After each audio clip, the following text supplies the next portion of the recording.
नमस्कार प्रिय मित्रों, मैं ज्योतिषकार कमल आप सबका हार्दिक अभिनंदन करता हूं आपके अपने इस प्यारे यूट्यूब चैनल एस्ट्रो कमल में। और दोस्तों, आज हम बात करेंगे एक ऐसे मंत्र के बारे में जो किसी भी देवी देवता किसी से भी संबंधित नहीं है।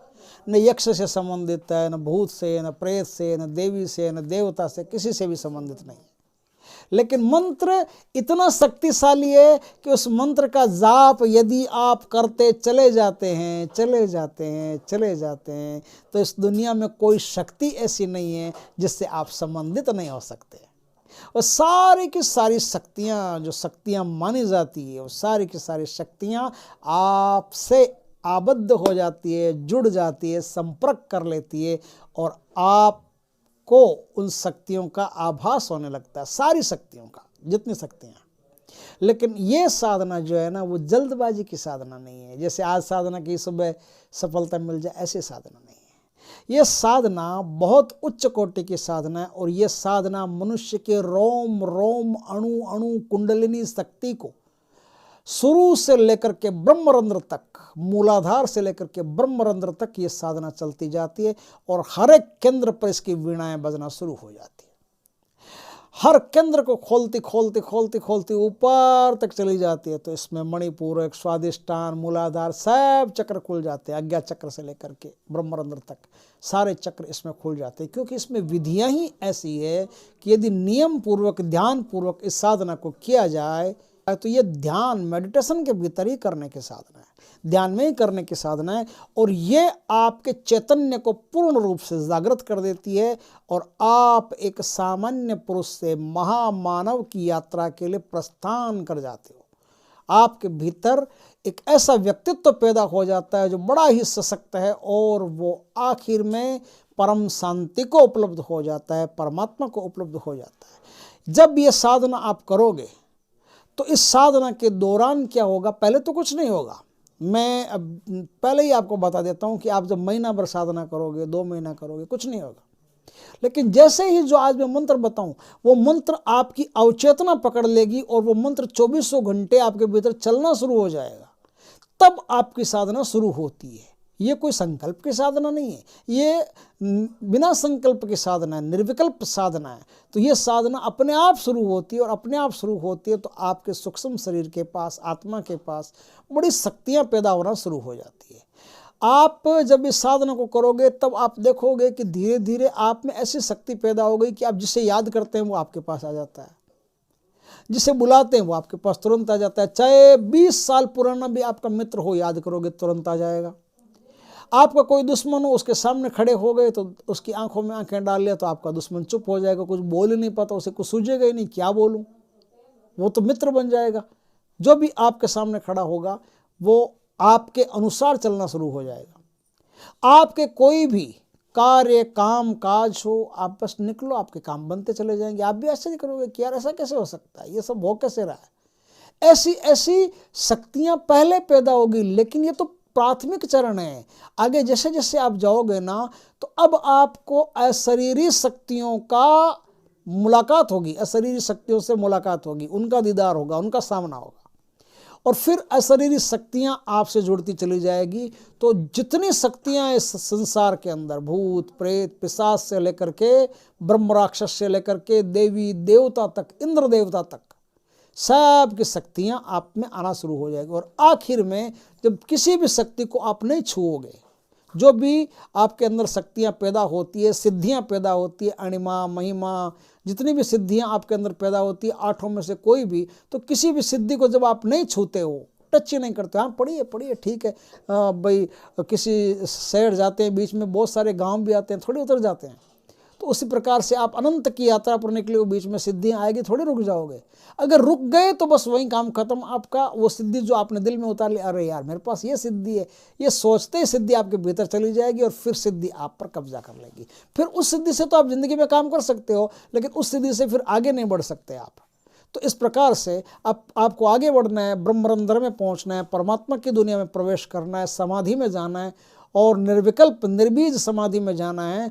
तो आपको किसी भी सिद्धि को छूना नहीं, आपके काम की कोई टेंशन नहीं है, योगक्षेमम वहाभ्यम, सारे काम मैं कर दूंगा, तू चिंता मत कर, तू सिर्फ अपना कर्म किए जा, बाकी तेरे सारे काम मेरे, तू मेरी तरफ बढ़ने की कोशिश कर, मैं तेरे तो तुम्हारी तरफ बढ़ूंगा और तुम्हारी तरफ बढ़ूंगा, तुम्हारे जो भी काम हो मैं कर दूंगा। इस प्रकार से आपके काम तो सारे होते चले जाएंगे, लेकिन आप किसी भी सिद्धि में जो आपके भीतर पैदा होगी उसमें इंटरेस्ट मत लेना, रत्ती भर का ही, तो ही आप परमात्मा की दुनिया के भागीदार बन सकते हो, दावेदार बन सकते हो और वहां पहुंच सकते हो। साधना गुरु की कृपा से, गुरु से आदेश लेकर के फिर ही साधना को करना है, क्योंकि ये तो परमात्मा की साधना पक्का नियम है कि बिना गुरु के कोई साधना करता तो साधना होती ही नहीं। तो गुरु का आदेश लेकर के ही साधना करें। इस प्रकार से आप साधना करोगे तो आपकी साधना सफल हो जाएगी। यहाँ तक तो बातें हुई, साधना की जो विधि है वो भी बता देता हूँ। साधना की विधि ये है कि कोई भी दिन हो, कोई भी वार हो, कोई भी महीना हो, किसी भी महीने की किसी भी दिन किसी भी तिथि से इस साधना को शुरू किया जा सकता है। इस साधना को शुरू करने के लिए आपको पद्मासन में बैठना पड़ता है।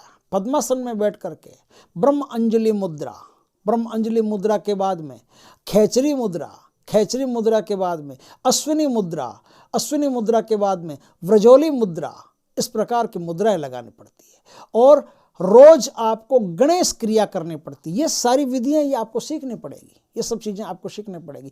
बहुत सारे लोग जो जानते हैं उन्हें तो क्या सीखना, जो नहीं जानते हैं उन्हें सीखनी पड़ेगी। तो ये सब चीज़ें सीखने के बाद में आप इस साधना में उतर सकते हो। लेकिन अगर कोई आदमी ऐसा है जिसकी रीढ़ की हड्डी में कोई तकलीफ हो, परेशानी हो, वो पद्मासन में नहीं बैठ सकता, तो कोई बात नहीं, कोई चिंता का विषय नहीं है। वो आदमी शवासन में बैठ सकता है, लेकिन शवासन में बैठने के बाद भी उसे जो अश्विनी मुद्रा है उसका पालन करना पड़ेगा और खेचरी मुद्रा है उसका पालन करना पड़ेगा। अश्विनी मुद्रा, खेचरी मुद्रा, व्रजोली मुद्रा, ये तीनों मुद्राएं उसको करनी पड़ेगी।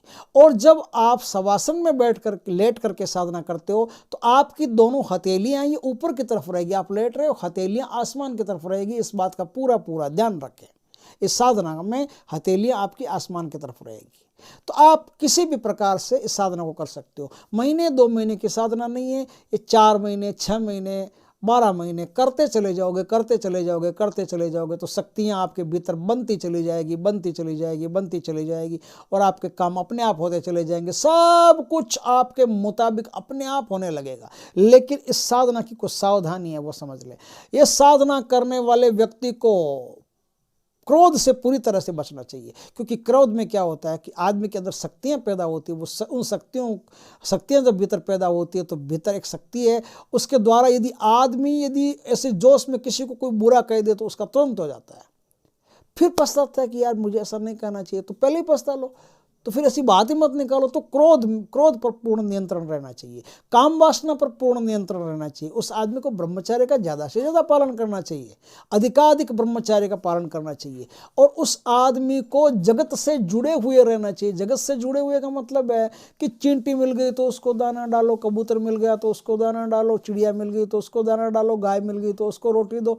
मतलब ये है कि छोटे छोटे दाने पुण्य हम करते चले जाते हैं ना, गाय को, कुत्ते को, चिंटी को, इंटी को, मिंटी को, जो भी करते चले जाते हैं। इसका मतलब क्या होता है? इसका मतलब होता है कि हम पूरे सकल संसार को अपने से जोड़ने की कोशिश कर रहे हैं। उनमें जीव मात्र आ गया है।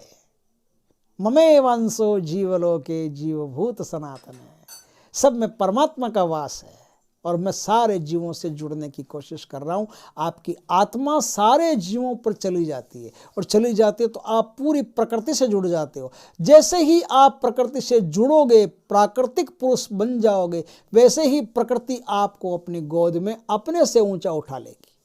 जब तक आप प्रकृति के पुत्र हो, प्रकृति की डोर आपके ऊपर बंधी हुई है, तब तक आप प्रकृति के गुलाम हो। लेकिन आप यदि प्राकृतिक पुरुष बनना चाहते हो, बनना शुरू कर देते हो, तो फिर प्रकृति आपको अपने सिर माथे बिठा लेती है और प्रकृति के सिर पर परमात्मा विराजमान है।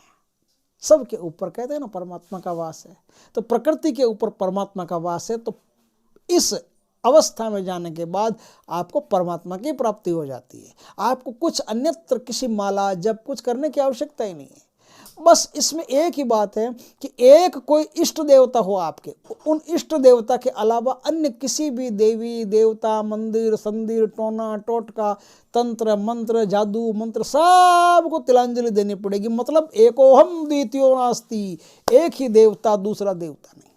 चाहे कोई भी हो, अम्बा जी हो, काली जी हो, दुर्गा जी हो, कोई भी देवता हो, एक देवता जो आपके इष्ट के रूप में होना चाहिए। इष्ट का मतलब क्या होता है कि वो सारथी है जब तक मैं परमात्मा की दुनिया में नहीं चला जाऊं। मैं तो रथी हूं और मुझे चलाने वाला मेरा इष्ट है, यानी एक संबल, एक ताकत मेरे साथ है।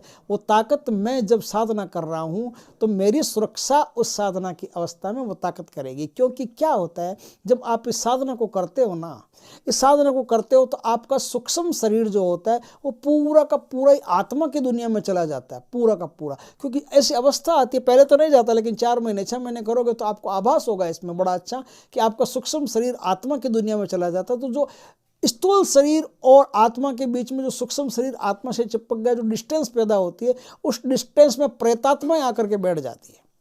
लेकिन आपका यदि इष्ट मजबूत है, ताकतवर है, तो कोई प्रेत आत्मा दूर दूर तक नहीं आ सकती, कोई कुछ भी नहीं बिगाड़ सकता। आपका इष्ट आपकी रक्षा करेगा, आपके शवासन में हो या पद्मासन में हो, समाधि में हो या बिना समाधि में हो, प्रभु आपकी 24 घंटे रक्षा करेंगे। इष्ट आपकी रक्षा करेगा। ये इष्ट जो भी आपका होगा ये वहीं तक का इष्ट रहेगा जहाँ तक परमात्मा की दुनिया नहीं आ जाती। परमात्मा की दुनिया में प्रवेश करने के बाद में सारे भूत आप खुद हैं, प्रेत आप खुद हैं, पिशाच आप खुद हैं, फिर आप खुद ही है और कोई है ही नहीं। अहम ब्रह्मास्मि वही पैदा होता है कि मैं ही हूँ सब कुछ। भिखारी भी मैं हूँ, सेठ भी मैं हूँ, दानी भी मैं हूँ, दाता भी मैं हूँ, सब मैं हूँ। कुत्ता भी मैं, गाय भी मैं। इस संसार में जो कोई भी चर अचर जितने भी प्राणी दिखाई देते हैं सब में मेरा ही निवास है। क्योंकि ये भावना तभी पैदा होती है जब आप उसमें मिल जाते हो जो सब में निवास करता है। इस प्रकार से आप एक उच्च कोटि की साधना करने जा रहे हो दोस्तों। अच्छे गुरु की तलाश करके, अच्छे गुरु की शरणागति हो करके और अच्छे गुरु से दीक्षा प्राप्त करके फिर इस साधना को शुरू करें और करते चले जाएं। 100% आपको मैं वादा करता हूँ, वचन देता हूँ भगवत कृपा से कि आपको निराश नहीं होना पड़ेगा। टाइम लग सकता है लेकिन निराश नहीं होना पड़ेगा। दोस्तों, इस साधना में जो मंत्र काम में आएगा वो मैं मंत्र बता देता हूँ। ओम ह्रीम मम प्राण देह रोम प्रतिरोम चैतन्य जाग्रय ह्रीम ओम नमः। इस मंत्र को जब आप जपो ना तो एक तो मानसिक जपना पड़ेगा। ध्यान रखना, मुंह से बोलना नहीं है। मैंने एक ही बार बोला है, 3 बार मैं खाली अपने शिष्य के सामने बोल सकता हूँ। आप अपने गुरु, कोई भी गुरु हो उनसे भी लो तो वो 3 बार आपके कान में बोल सकते। शिष्य बनने के बाद 3 बार आपके कान में बोल सकते और कहीं नहीं बोल सकते। इस मंत्र का आपको जबान से प्रयोग नहीं करना है, इस बात का ध्यान रखें। आपको मानसिक मंत्र का जाप करना और अधिकाधिक करना है। 5 मिनट 2 मिनट से शुरू करो, 5 मिनट 10 मिनट 15 मिनट 20 मिनट आधा घंटा एक रेंज बना लो कि यहाँ तक मेरे को इसका जाप करना है। बस जाप करते चले जाओ और जब आपका जाप पूर्ण हो जाए ना तब आपको एक छोटा सा मंत्र और बोलना है। 3 बार आपको बोलना है, न गुरोरधिकम न गुरोरधिकम न गुरोरधिकम, और 3 बार और बोलना है, शिवशासनत शिवशासनत शिवशासनत। ऐसा बोल करके प्रणाम करके फिर आप उठ जाएं। दोस्तों, बहुत सुंदर साधना है, जरूर अपने जीवन में करके देखिए। आपको किसी अन्य देवी देवता यक्ष वक्ष की आवश्यकता नहीं पड़ेगी, आप खुद ही सब कुछ बन जाएंगे प्रभु कृपा से। और दोस्तों, अब आपको वीडियो अच्छा लगे तो वीडियो को लाइक करना, कमेंट करना, शेयर करना। पहली बार हमारे चैनल पर आए हो तो चैनल को सब्सक्राइब करना, पास में जो बेल आइकॉन का बटन है वो दबा देना ताकि हमारे ज्ञानवर्धक जानकारीपूर्ण वीडियो सबसे पहले आपके पास आ सके। जय श्री कृष्ण दोस्तों।